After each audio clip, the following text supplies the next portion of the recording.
Hello friends, नमस्कार।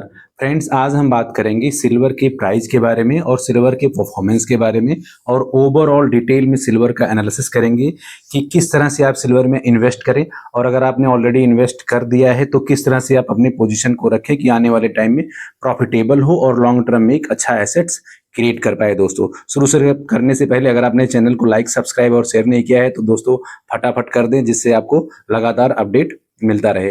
दोस्तों, China का एक बहुत ही अच्छा डेटा आया है।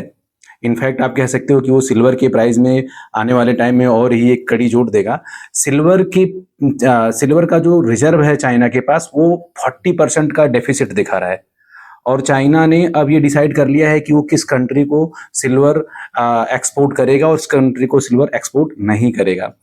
दोस्तों, क्योंकि वो अपने पास भी सिल्वर का जबरदस्त तरीके से एक रिजर्व रख रहा है अपने इंडस्ट्रियल डिमांड को मीट करने के लिए। तो आने वाले टाइम में ये बड़ा इंटरेस्टिंग होगा कि जो चाइना सभी को सिल्वर एक रेयर अर्थ मटेरियल के रूप में बेच रहा था, अब वही जो है एक्सपोर्ट को कंट्रोल कर रहा है।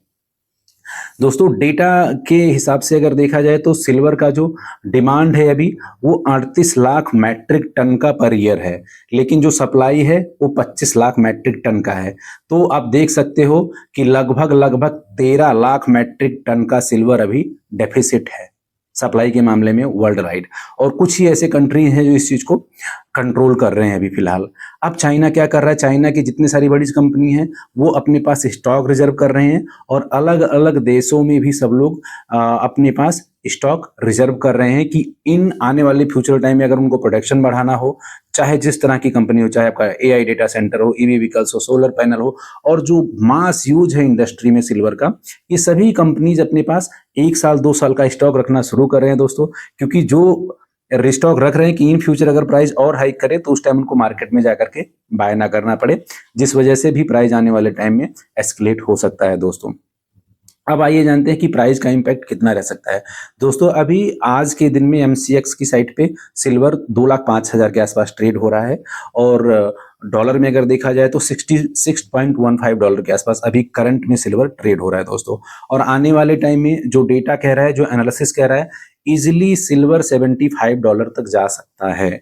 तो जिन दोस्तों के पास ऑलरेडी स्टॉक है वो वेट करें, वेट एंड वॉच, और सही टाइम आने पर अपने पोजीशन को काटें, क्योंकि डिमांड और सप्लाई का जो ये कॉन्फ्लिक्ट्स है ये प्राइस को बढ़ते हुए दिखाई देगा आपको आने वाले टाइम में। और 2025 का 2,25,000 का जो टारगेट है वो इजिली अभी कुछ ही हफ्तों में ही अचीव हो जाएगा।